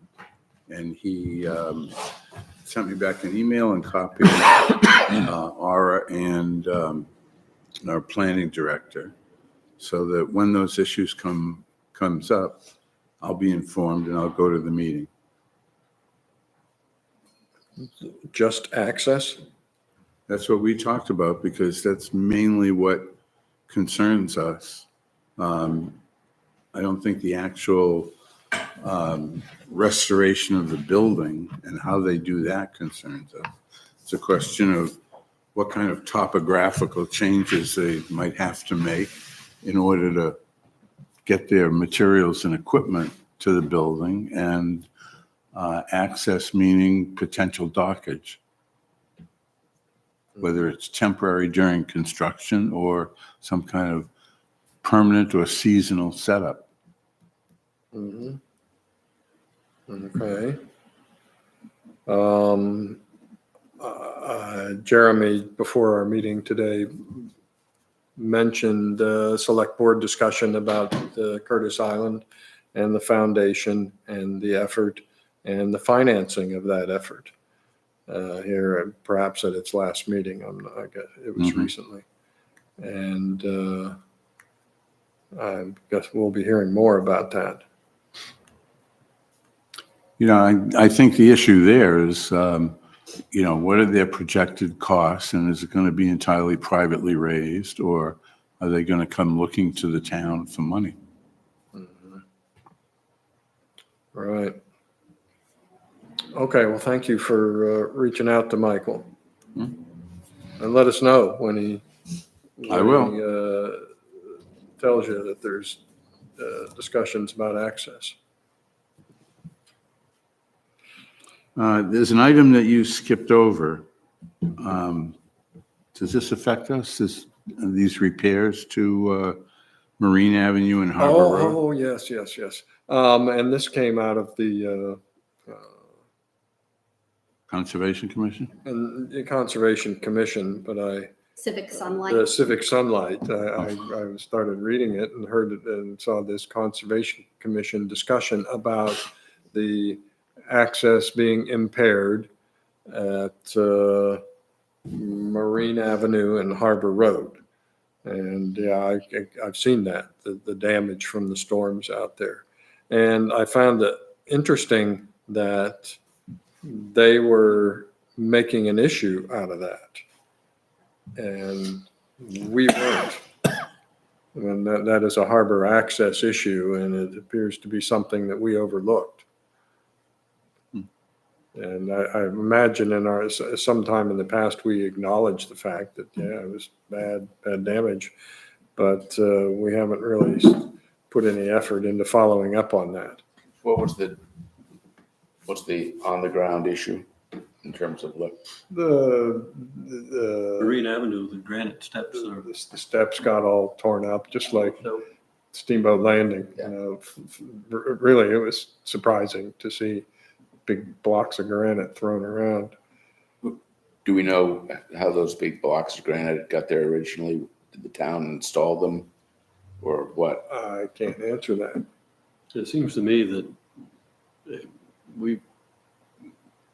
I wouldn't think we would have to get involved in that conversation. It seems to me it's part of town maintenance upkeep. Those, I believe both of those locations have signage. I can't tell you what the signs say, but they indicate that it's harbor access. Mhm. And there were new signs put in 23, I think. Right, but I'm just wondering, what is our part in that system of going? Well, it is related to harbor access. And that is something that we want to promote. So we can make a recommendation to town management that the repairs be made. I know Allison's a pretty big advocate of harbor access. I could contact her and see if, I'm sure she's aware of it and what the next steps might be. Mhm. Well, if you were to access the Civic Sunlight, you'd see an overview of the discussion. And I think perhaps the town now does have plans to address those, the repair at those locations. But I just found it curious that Put in a set of steps at Lake Beach to the analysis was that continually repairing stone steps was not cost effective, so they had an aluminum set of steps made that can be removed seasonally. which is either, I don't see it as aesthetically a good solution, but there it is. It's been done, and the decision was made, and it was never brought to our attention. They didn't ask us, how do you think we ought to go about this? They didn't seek out our opinion any more than they sought out our opinion regarding the bridge across to the island of the falls. Yeah, I mean, I'm not sure where we fit into the loop exactly with regard to a lot of these issues. Well, we can be a voice.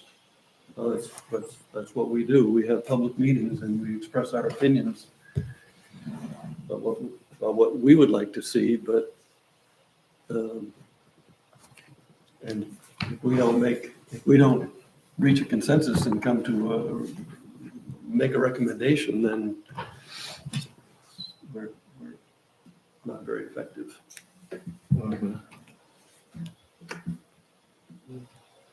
Okay, I mean, I think So- it's good that we have these conversations in a public forum, but how many people are actually watching this on YouTube? Well, it is, and, and I agree with you, but it's maybe more our responsibility to become involved in these issues than expecting them to come to us. Well, that's a complete flip from where it was just a few years ago, where we were instructed not to talk about anything that wasn't assigned to us by the select board. forget about that. Yeah, that's different. No, I'm just saying that that's the way it was just within a short period of time, and now it's entirely different. So here we are, we're starting from a whole new perspective. If that's going to be what we do, is we bring things now, and I think that's the way it should have been all along. I mean, in theory, you have a committee of people who are aware of the circumstances and conditions and that affect, in our case, the harbor. And we have that level of familiarity that the select board members might not, so the onus falls on us to bring to them things that we think that should be addressed. And I think that's the way it should have been all along, but apparently if that's what we're back to now, that's a really good thing. Well, I think it's similar to the question we had before about the channel, in that, and what I was suggesting is sort of is the how-to. We can identify, there were steps, they used to be there, they were for harbor access, they were, I'm assuming, damaged last winter, have not been fixed. That's an issue. And we become the people that put someone else on the spot. And then the question is, so whether it's for being effective or being politic or whatever, do we first notify, I'm just making it up, the town public works department that there's an issue out there before you notify the select board that the issue has not been attended to? Or do you just say, select board or town manager, here's a question. Do something, you figure out what to do about it. But at some point, that at least serves as sort of a formal bell going off saying, here's an issue. We're not telling you exactly when to fix it or exactly how to fix it. It's just that you should be aware the steps that someone thought was a good idea are not working now. And Well, I think that's the question that we were sneaking up on when we were talking about the channel, is what's the chain of command? Who do we go to first? right, and so on the stone steps question, that's the question. Do we tell the town manager? Do you tell the town public works? Who is it that you actually make sure it gets? There's a piece of paper on someone's desk that makes them think, I guess I should stop procrastinating. We have a select board liaison. Right. And that's a direct channel to the select board. But I think we're gonna be in risking getting ourselves into hot water if we go directly to Public Works Department. Yeah, I think we need it's to something go that to costs town. money. I think it has to come from the select board. Yeah, Well, so we need to go maybe to- whether it's the select board or to the If it's maintenance of liaison. infrastructure, I would think it would be town management. Well, to me, select board is partly town management. You know, how much stuff does Aura take on her own, Audra? You know, we made a motion to say to the select board, we want you to emphasize something to the harbor master about the channel. You know, I would like to make a motion that we do the same thing about the condition of harbor access at Marine Avenue. But that's not the motion we succeeded in voting on, Steve. We made a motion to, and voted to notify the harbor master. We didn't vote to notify the select board. Right, we voted to basically ask Steve to come in January to tell us Okay, what all the right. plan is. Then let's just simplify and say I'd like to make a motion that we bring this situation to the attention of the select board. And this is, you're referring to Access and access at repair. Marine and Harbor. Yeah. Okay, Since they're not dealing with it, you know, someone's got to bring it to their attention. Well, I mean, you say they're not dealing with it. I'm sure. Well, we don't know. Yeah. Yeah, We're- It may be on we're their speculating on that. Well, then we are supporting them in their Yeah, so, attention to I it. mean, One of the I arguments. mean, Liz's idea was just informal. She's gonna talk to I think at Allison some point we have and say, to you know, talk what- to people. What are you doing? Right. And she might say, we have a plan, or she might say, wow, Exactly. let me bring this up, or, you know, Yeah, I don't know. exactly. I mean, I endorse that. I just think worrying about who we're bringing every little, not little thing, everything to, I think it's more important to start the conversation with somebody. To me, the question would be whether to start it with Susan as our Yeah, liaison, she'd be a good. or whether it's to send it to Audra as the town manager, who can then send a memo to whoever she thinks will fix the steps or ignore it. Well, Liz, please have that conversation with Allison and share with Okay, us sure. what she has to say. Is this Allison McCullough or? Yeah, I know she was pretty active in trying to get harbor access. So she might have some insight on what might be going on with that. Well, I think I'm not saying not to have Yeah. that conversation, and maybe after that we take the other step, but I think we should have sort of a normal pipeline, not, well, we've talked on this question to this member, and on that question, that member, and that member, that question, a staff person, that there ought to be just a place for us to, Maybe we need Send some our guidance from concerns. somebody. Also, who we anyone should could be. go to a select board meeting and bring it up as a non-agenda item.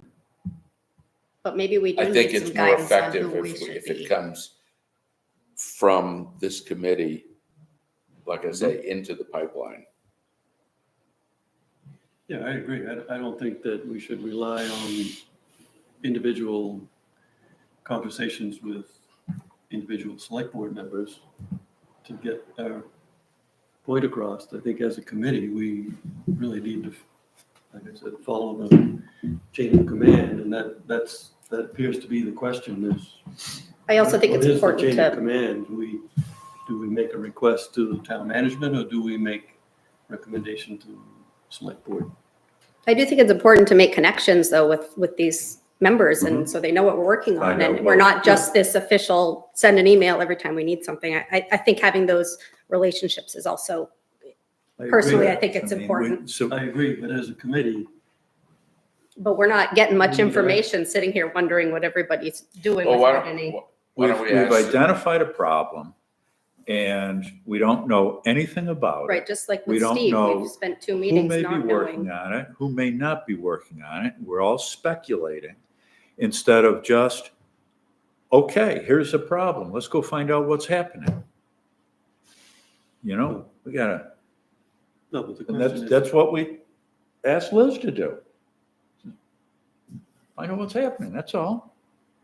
We can ask our liaison also. Yep, and we can absolutely go through those avenues Okay. too. Why don't we Here, she would report it to Yes, I think that's Scott. also a great idea. I don't think we shouldn't, That's what they're Yeah. supposed to do. I'd suggest that we, at the next meeting, I'm assuming Susan's been very diligent in Yes. liaisoning, and ask her what approach she would recommend about when, because we've now got two different things. We've got the channels, we've got the steps, and there'll be something, we've got the water testing, we've got all these different things. And ask her for what would be the suggested general protocol of how we bring, she thinks we should notify. Well, one would hope that she watches the recording of this meeting and in January has something to say to us.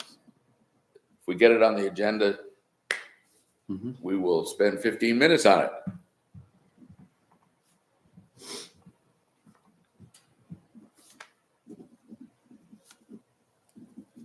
Mhm.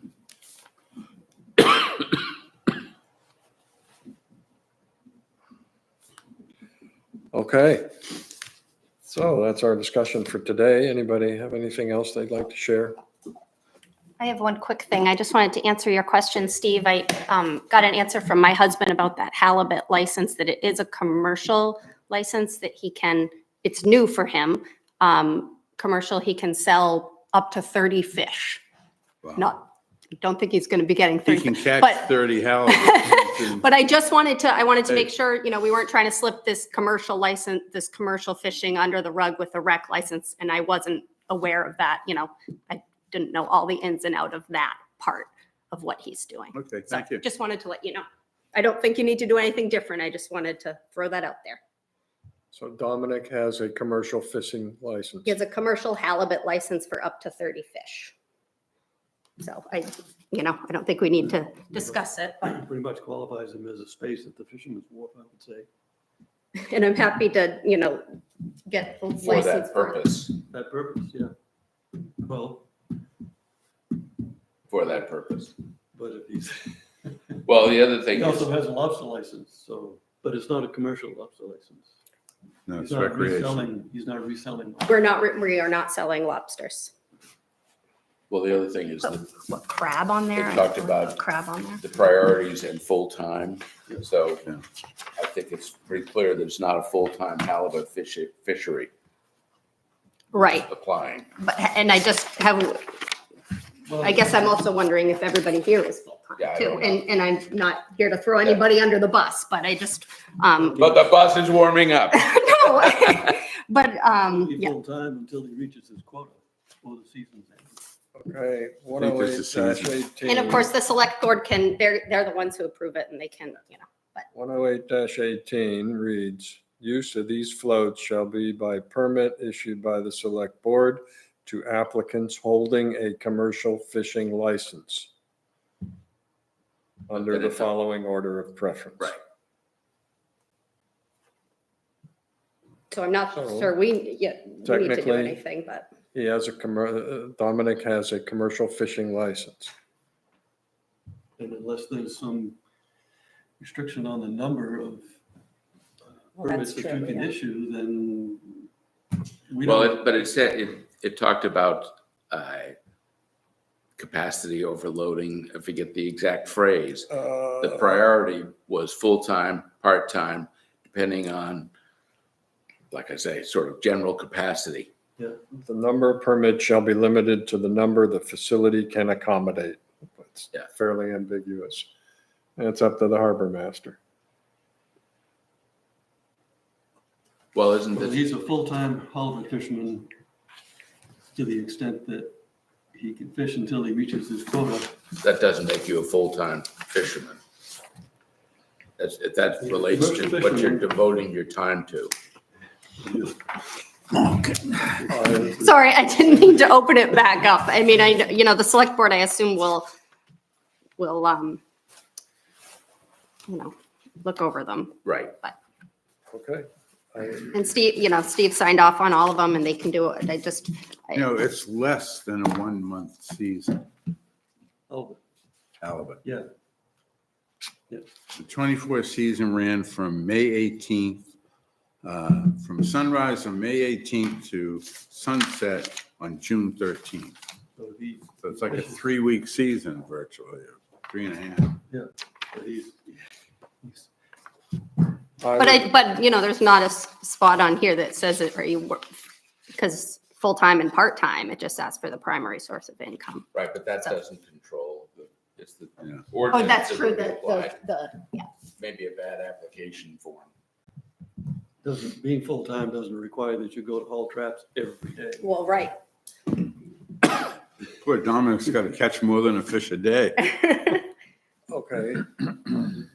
Do we want to reconsider that, our recommendation about the applications? About the Periwinkle's application? I don't think we're in a position to deny it. If the occupancy, Harbor Master has forwarded all of these applications to us, then he apparently doesn't think that there's a problem with the number of applications, the viability of the facility. So who are we to say that, to deny one of these applications? It's already gone through the process of getting. I being think, forwarded to us. yeah, but you know, we found a wrinkle here. Recommending to the select board who you think should get a license. Right. The select board will be the one. They will be the ones that, Denies yes. or approves. And I wouldn't have a problem with Periwinkle having this permit related to the halibut fishing season. I don't think a 3-week season gets you the right to use the float in September. He has a commercial fishing license. That's what the ordinance describes. Yeah. It doesn't define duration of the fishing season, no qualification like that. If you have a, It is tricky because there are there are It's part-time a fisherman's fishermen. float. You really don't get to have a fisherman's license and then go use it for something else. You know, the other thing that's sort of, it's like we found a wrinkle, but the halibut season is not the reason that the boat's applying for this permit. It's for their other business. Yeah, and that's why I'm saying you don't get to just Yeah. use it for Mhm. pleasure boating or for whatever. But they're not intending to do that. This particular application, they're not intending to load passengers for hire or use the fisherman's wharf for recreation. And again, part of that, it is a wrinkle. I mean, and that's to say, you know, I don't know, are all the other fishermen only using it for, you know, it's tricky. I make a motion that we revote on the Periwinkle's application. Second, All those in favor? I'll revote on it, yes. I'm not approving it, I'm revoting on it. The motion is that we revote on it. Okay, so we're gonna, just passed. Now we. No, now you vote. He was only voting to revote. Right.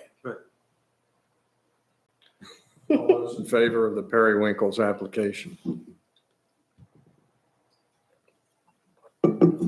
All those opposed? And I just caveat that I wouldn't have a problem with it being clearly understood that the use is for the halibut season commercial fishing license, not that 3 weeks gets you access for any other purpose. That's not in the Yeah, but ordinance. that's, Well, it is, it's I the mean, but- fisherman's float. But some of the fishermen don't says- start until July. So there's all sorts of caveats there. Holding a commercial fishing license. Really tricky. Okay, bottom line is we voted. So does the And Steve signed application- off on it. Then why are we talking about it if it's just up to Steve? We're supposed to review it. and- Right, but he just said because Steve said it's okay, we should say it's okay, at which point I'd just soon go home.